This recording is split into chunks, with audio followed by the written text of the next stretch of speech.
오늘 거룩한 주일을 맞아 하나님의 전에 나오신 우리 모든 성도님들을 주님의 이름으로 환영합니다. 대림절의 첫 주일, 부족한 제가 강단에서 벌써 6번째로 하나님 말씀의 은혜를 함께 나눌 수 있게 되어 참으로 감사하고 떨리는 마음입니다. 우리 좌우 옆에 계신 분들과 따뜻한 눈빛으로 인사 나누겠습니다. 야훼께서 여기까지 우리를 도우셨습니다. 야훼께서 여기까지 도우셨습니다. 오늘 이 귀한 주일은 교회력에서 대림절의 시작이자 숨가쁘게 달려온 한 해를 마무리하고 우리를 구원하러 오시는 아기 예수님을 기다리는 뜻깊은 절기입니다. 이 절기에 우리는 잠시 멈추어 서서 지나온 길을 말씀의 거울에 비추어 보아야 할 줄로 믿습니다.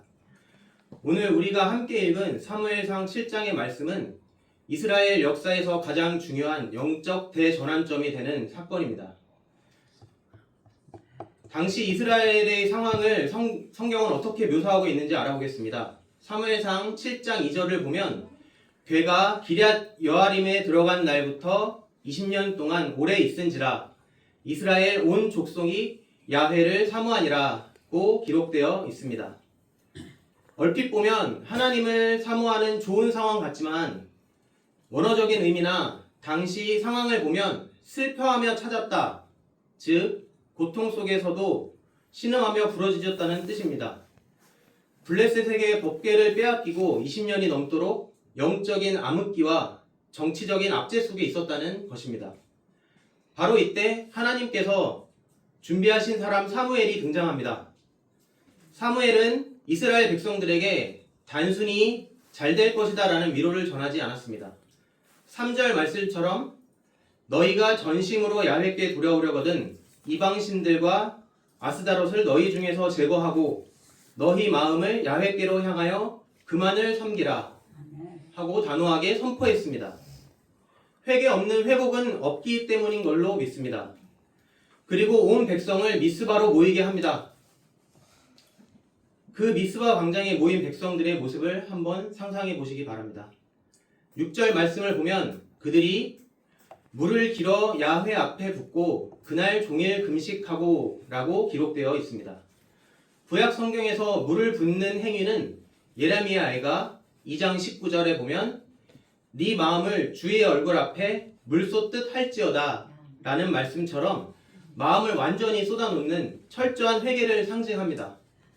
이는 우리를 치러 오는 이 큰 무리를 우리가 대적할 능력이 없고 어떻게 할 줄도 알지 못하였고 오직 주만 바라보나이다 라고 고백하며 전적으로 하나님만 의지하는 믿음의 결단인 것입니다.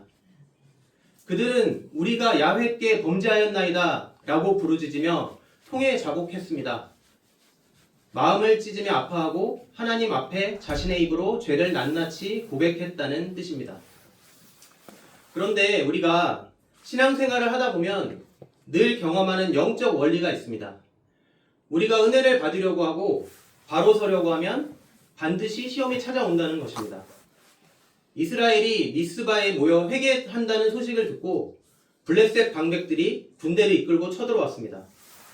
회개하고 기도하러 모인 비무장 상태의 백성들에게 전쟁은 감당하기 힘든 두려움이었을 것입니다. 그 절체절명의 위기 속에서 사무엘은 인간적인 방법을 찾지 않았습니다. 칼과 창을 드는 대신 9절 말씀처럼 젖 먹는 어린 양을 취하여 온전한 번제를 드렸습니다. 이 젖 먹는 어린 양이 무엇을 의미하는지 우리는 짐작할 수 있습니다. 장차 오셔서 우리를 위해 피 흘리실 예수 그리스도를 미리 보여준 것이라고 믿습니다. 위기의 순간에 오직 어린 양 대신 주님의 은혜를 의지하는 온전한 예배만이 살 길임을 성경은 보여주고 있는 것입니다. 그리고 야훼께 부르짖었습니다. 그러자 어떤 일이 일어났는지 알아보겠습니다. 10절 말씀입니다. 그날에 야훼께서 블레셋 사람에게 큰 우레를 발하여 그들을 어지럽게 하시니 그들이 이스라엘 앞에 패한지라. 하나님은 우리의 칼과 창이 아니라 하늘의 우레로 하나님의 방법으로 대적을 물리치셨습니다. 전쟁이 끝난 후에 사무엘은 돌을 취하여 미스바와 센 사이에 세우고 외쳤습니다. 야훼께서 여기까지 우리를 도우셨다. 그리고 그 이름을 에벤에셀이라 불렀습니다. 지난 1년을 돌아볼 때 우리 삶에도 블레셋과 같은 위기가 있었을 것입니다. 질병의 공격, 경제적인 어려움, 관계의 깨어짐이 우리를 두렵게 했을지도 모릅니다. 하지만 우리가 오늘 이 예배의 자리에 건강한 모습으로 앉아 있는 것은 내 능력이 아니라 오직 하나님의 전적인 도우심, 에벤에셀의 은혜 덕분인 줄 믿습니다. 오늘 말씀을 통해 그 하나님의 도우심을 깊이 묵상하고 믿음으로 새 힘을 얻으시기를 소망합니다. 우리가 여기까지 올 수 있었던 첫 번째 이유는 무엇일까요? 바로 하나님께서 우리에게 거룩한 꿈을 주셨기 때문입니다. 여기서 말하는 꿈은 나의 야망이 아니라 하나님이 주시는 비전입니다. 성경 잠언 29장 18절 말씀입니다. 묵시가 없으면 백성이 방자히 행하거니와 율법을 지키는 자는 복이 있느니라. 꿈이 없는 백성, 하나님의 계시가 없는 백성은 방향을 잃고 방황하게 된다는 말씀인 줄로 믿습니다. 하나님은 당신의 백성을 도우실 때 먼저 그 마음속에 말씀에 근거한 꿈을 심어주시고 그 꿈을 통해 역사하심을 우리는 성경 곳곳에서 발견하게 됩니다. 사도행전 2장 17절에서도 하나님이 말씀하시기를 너희의 늙은이들은 꿈을 꾸리라고 약속하셨습니다. 성경 창세기에 나오는 요셉의 생애를 깊이 묵상해 보기를 원합니다.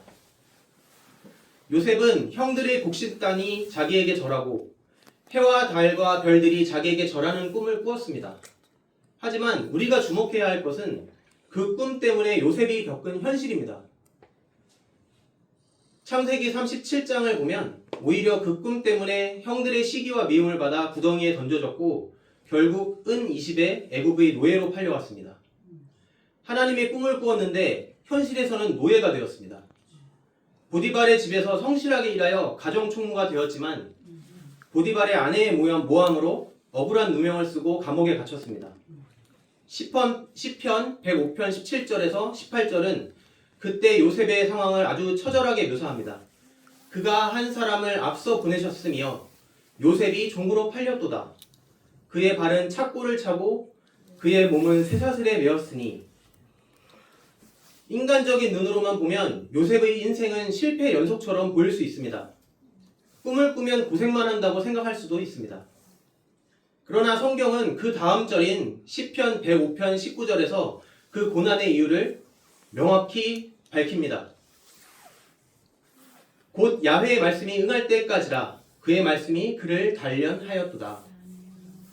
요셉이 감옥에 있었던 것은 실패가 아니라 하나님의 말씀이 이루어지는 과정이었던 것입니다. 환경은 그를 죄수라고 규정했지만 하나님이 주신 꿈은 그를 총리로 빚어가고 있었습니다. 결국 하박국 2장 3절 이 묵시는 정한 때가 있나니 비록 더딜지라도 기다리라 지체되지 않고 반드시 응하리라 하신 말씀처럼 하나님의 때가 되면 요셉은 애굽의 총리 대신이 되어 기근에 빠진 가족과 세상을 구원하는 도구가 되었습니다. 성도 여러분, 지난 1년을 지나오면서 현실이 요셉의 감옥처럼 캄캄하게 느껴지신 적은 없으십니까? 하나님이 주신 약속은 있는 것 같은데 현실은 정반대로 가는 것 같이 낙심되지는 않으셨습니까? 그러나 우리는 성경을 통해 압니다. 환경을 바라보면 실망하지만 하나님의 약속을 바라보면 소망이 있을 것을 믿습니다. 하나님께서는 꿈꾸는 자의 손을 결코 놓지 않으실 것을 믿으시기 바랍니다. 우리 모두 눈앞의 현실이 아니라 요셉처럼 하나님이 주신 거룩한 꿈을 품고 빌립보서 4장 13절 내게 능력 주시는 자 안에서 내가 모든 것을 할 수 있느니라 하는 믿음의 고백으로 나아가시기를 간절히 소망합니다. 우리가 에벤에셀의 하나님을 체험하고 앞으로 나아가기 위한 두 번째 비결은 체험적인 신앙과 진실한 기도에 있는 줄로 믿습니다. 하나님은 우리의 지식 속에서만 갇혀 계신 분이 아닙니다. 하나님은 살아계셔서 지금도 우리의 삶에 찾아오시고 우리의 작은 신음에도 응답하시는 인격적인 분입니다. 예레미야 33장 3절은 너는 내게 부르짖으라. 내가 내게 응답하겠고 네가 알지 못하는 크고 은밀한 일을 내게 보이리라 하고 분명히 약속하셨습니다. 저는 오늘 이 자리에서 하나님께서 한 영혼을 얼마나 끈질기게 사랑하시고 또 어린아이의 순수한 기도를 통해 어떻게 역사하시는지를 증거하기를 원합니다. 제가 제 육신의 아버지께 직접 전해들은 저희 아버지 우병택 안수 집사님의 간증을 나누고 싶습니다. 사실 이 자리에서 직접 간증을 부탁을 하고 싶었지만 간증을 들으시면 아실만한 이유로 인해서 제가 대신 간증을 전하겠습니다.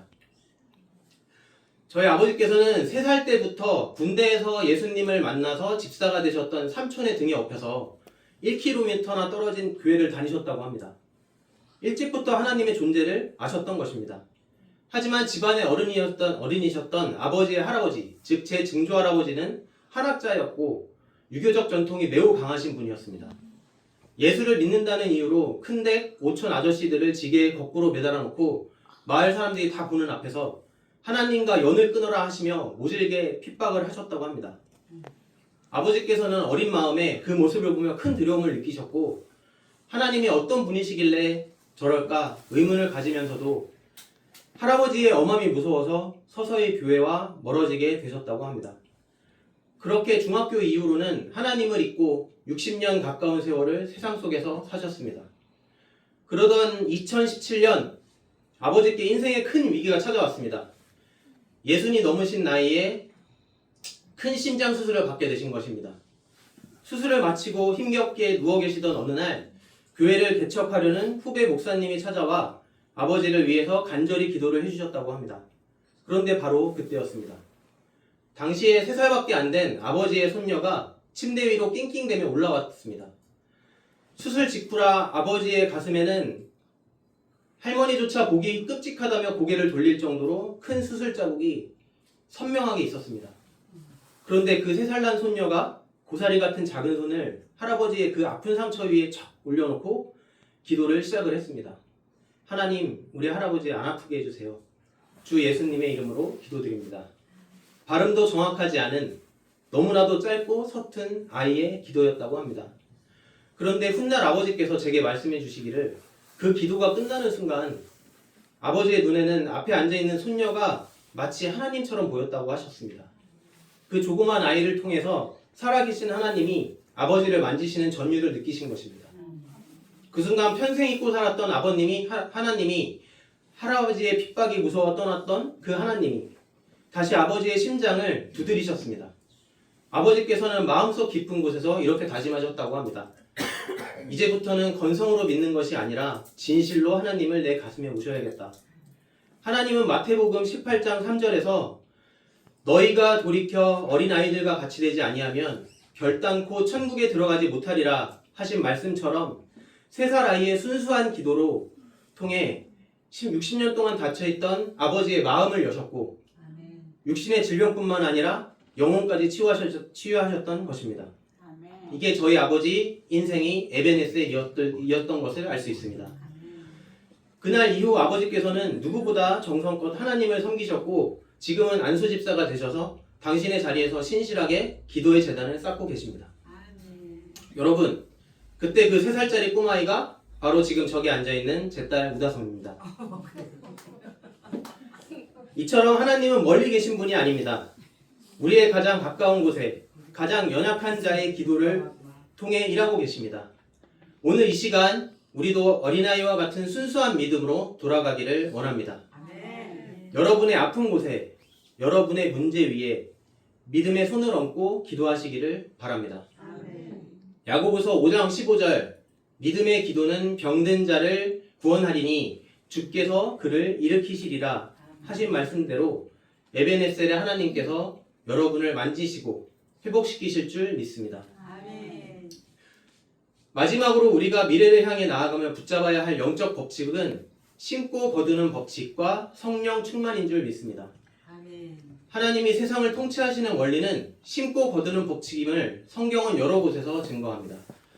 갈라디아서 6장 7절은 스스로 속이지 말라 하나님은 업신여김을 받지 아니하시나니 사람이 무엇으로 심든지 그대로 거두리라 하고 말씀합니다.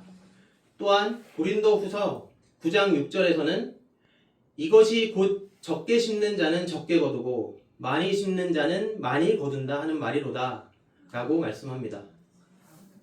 우리 순복음의 역사를 돌아보면 믿음의 선배들이 눈물로 심은 기도의 씨앗, 헌신의 씨앗, 물질의 씨앗이 있었기에 오늘날 우리가 이 큰 은혜를 누리고 있는 것인 줄 믿습니다. 2025년을 보내는 날이 한 달 앞으로 다가온 이 시점에 우리는 스스로에게 물어봐야 합니다. 나는 지난 1년 동안 무엇을 심었는가? 갈라디아서 6장 8절은 자기의 육체를 위하여 심는 자는 육체로부터 썩어질 것을 거두고 성령을 위하여 심는 자는 성령으로부터 영생을 거두리라 하고 말씀하십니다.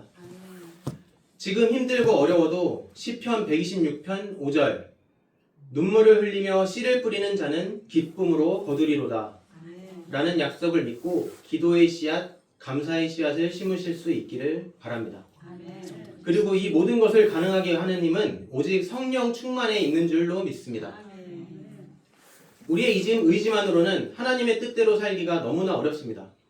그래서 하나님께서는 스가랴 4장 6절을 통해 이는 힘으로 되지 아니하며 능력으로 되지 아니하니 하고 오직 나의 영으로 되느니라 하고 말씀하셨습니다.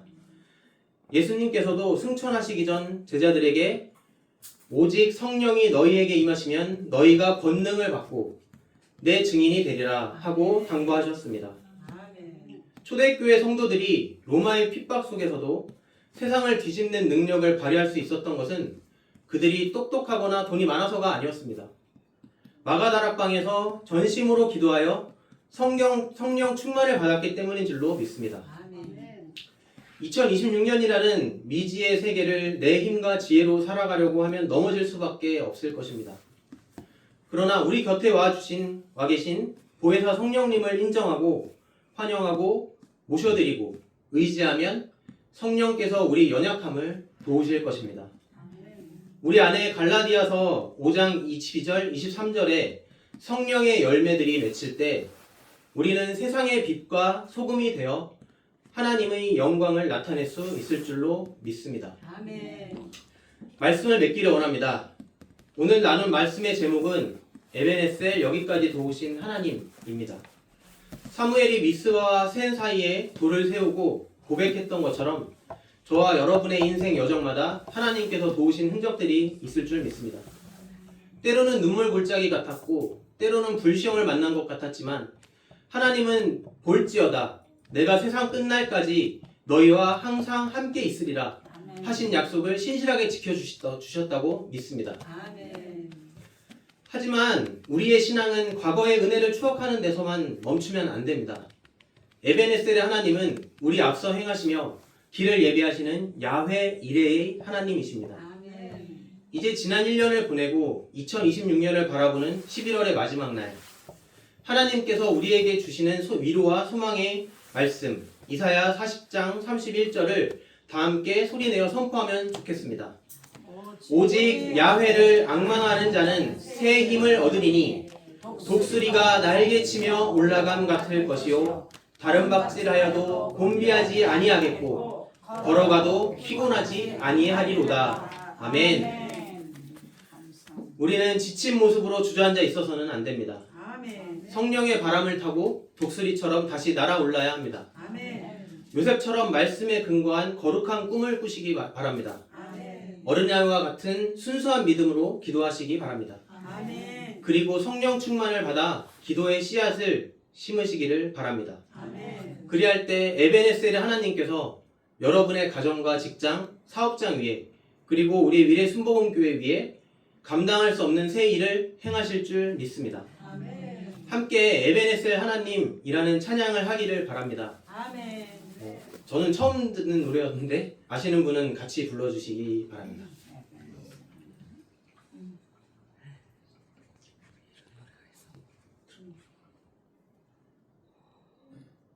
누르면 나옵니다. 감사하신 하나님 이런 노래가 있어. 에베네셀 하나님 살아계신 하나님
살아계신 하나님 에베네셀 하나님 장래도 인도하시니 감사하신 하나님 장래도 인도하시니 살아계신 하나님 감사하신 하나님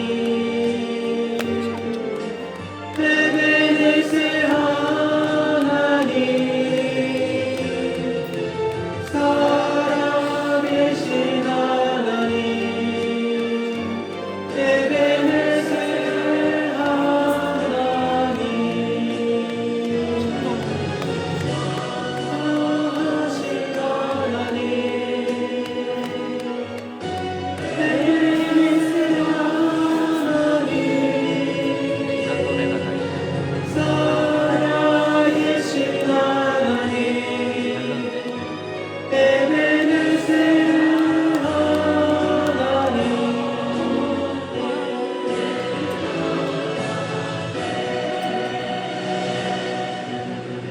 아멘. 네, 기도로 예배를 말씀 나눔을 마무리하겠습니다. 사랑과 은혜가 풍성하신 참 좋으신 하나님 아버지, 오늘 대림절 첫 주일을 맞아 사무엘이 미스바에서 고백했던 에베네셀의 하나님을 찬양했습니다. 지난 한 해 사망의 음침한 골짜기를 다닐지라도 우리를 해받지 않게 지키시고 여기까지 인도하신 은혜에 감사를 드립니다. 특별히 큰 시험과 두려움의 그림자가 드리웠던 순간에도 주님께서 친히 역사하사 믿음의 걸음을 담대하게 이끄셨음을 고백합니다. 주여, 오늘 말씀을 붙잡고 기도합니다. 우리 안에 요셉과 같은 거룩한 꿈이 살아나게 하여 주시옵소서. 특별히 어린아이의 기도를 통해 치유하시고 회복시키신 그 기적의 하나님, 오늘 이 시간 우리 성도들의 상처 입은 심령과 육신 위에도 동일하게 안수하여 주시옵소서. 다가오는 2026년 새해에는 내 힘이 아닌 성령의 능력으로 살기를 원합니다. 우리 성도님들 한 분 한 분에게 독수리 같은 새 힘을 부어주시고 기쁨으로 단을 거두는 축복의 주인공들이 되게 하여 주시옵소서. 예수님의 이름으로 기도드립니다. 아멘.